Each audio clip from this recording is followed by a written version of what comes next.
రకరకాలుగా పేర్లతోని దాన్ని పిలుచుకుంటున్నటువంటి ఈ కాకతీయ తోరణానికి పెద్ద చరిత్ర ఉన్నదన్నటువంటి విషయాన్ని కూడా ఈ సందర్భంగా తెలియజేసుకుంటున్నాం. అందులో ఉన్నటువంటి హంస గాని లేక అందులో ఉన్నటువంటి మొసళ్ళు గాని చెక్కినటువంటి చూసినట్టయితే అందులో ఒక గొప్ప చరిత్ర, కాకతీయులు పాలించినటువంటి గొప్ప చరిత్ర ఇమిడి ఉన్నది. ఇంత గొప్ప చరిత్రను, ఈ తెలంగాణ చరిత్రను రూపుమాపే కుట్ర ముఖ్యమంత్రి రేవంత్ రెడ్డి గారు వారి సహచరులు చేస్తుంటే ఊకునే ప్రసక్తి లేదు. ఓరుగల్లు అంటేనే పోరుగల్లు. ఒకవేళ ఈ నిర్ణయాన్ని కనుక మీరు విరమించుకోకుంటే పోరుగల్లు నుంచి మరో పోరాటానికి శ్రీకారం చుడతామని కూడా ఈ సందర్భంగా తెలియజేస్తున్నాం.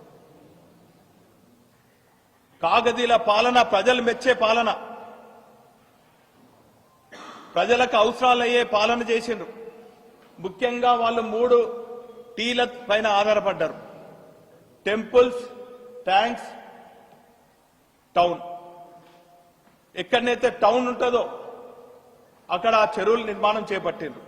ప్రజల అవసరాల కోసం, వ్యవసాయ అవసరం కోసం, ప్రజల ఆహారం తీర్చేదానికి చెరువు పైన ఆధారపడ్డటువంటి అనేక జీవరాశులకు కూడా,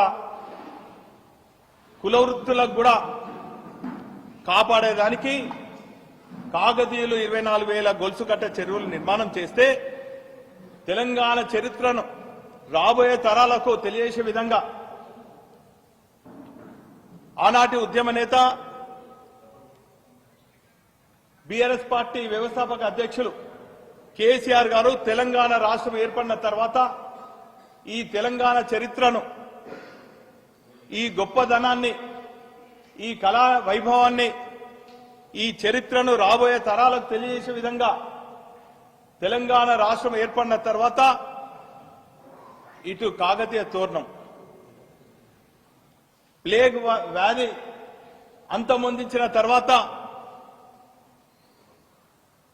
దానికి చిహ్నంగా, దానికి గుర్తుగా చార్మినార్ నిర్మాణం చేస్తే దాన్ని కూడా తీసేస్తా అనడాన్ని చూస్తే ముస్లింల, మైనార్టీల మనోభావాలు దెబ్బతీసే విధంగా ఉందని కూడా ఈ సందర్భంగా తెలియజేస్తున్నాను. అందుకే ప్రజలందరూ కూడా, తెలంగాణ వాదులందరూ కూడా ఆందోళన చెందుతున్నారు. కాబట్టి ప్రజల పక్షాన మేము మరో పోరాటం చేయదలుచుకున్నాం. మేము కేబినెట్ లో వారు ప్రస్తావించగానే ప్రతి అంశం పైన మేం ప్రజల పక్షాన పోరాడతామనే వరంగల్ బిడ్డలైనటువంటి మంత్రులైనటువంటి సీతక్క గారు కానీ, సురేఖ గారు కానీ, ఇక్కడికి ఈ వరంగల్ జిల్లా నుంచి ప్రాతినిధ్యం వహిస్తున్నటువంటి శాసనసభ్యులు వరంగల్ కీర్తిని ప్రతిబింబించే విధంగా ఉన్నటువంటి కాకతీయ తోరణం తొలగించొద్దని చెప్పి వారు అడ్డుకుంటారని భావించినాం. కానీ దురదృష్టవశాత్తు మౌనంగా ఉండటం, దాన్ని సమర్థించడం అంటే ఓరుగల్లు పౌరుషం మీలో లేదని చెప్పి ప్రజలందరూ కూడా భావిస్తున్నారు. అదేదో అలంకారం కోసం చేసినటువంటి ఇది కాదు. అనేక మంది శిల్పులు తీర్చిదిద్దినటువంటి ఆ కళాతోరణానికి గొప్ప చరిత్ర ఉన్నదని చెప్పి చరిత్రకారులు చెప్పడం జరిగింది. అందుకే రాబోయే రోజులలో చరిత్రకారులతోని, తెలంగాణ వాదులతోని, తెలంగాణ మేధావులతోని, ఓరుగల్లు బిడ్డలతోని, అన్ని వర్గాలతోని ఖచ్చితంగా సమావేశాలు నిర్వహిస్తాం. ఇటు కాకతీయ తోరణం కానీ, చార్మినార్ కానీ తొలగిస్తే ఓరుగల్ నుంచి మరో ఉద్యమం మరి లేవనెత్తుతామన్నటువంటి విషయాన్ని కూడా ఈ సందర్భంగా తెలియజేస్తున్నాం.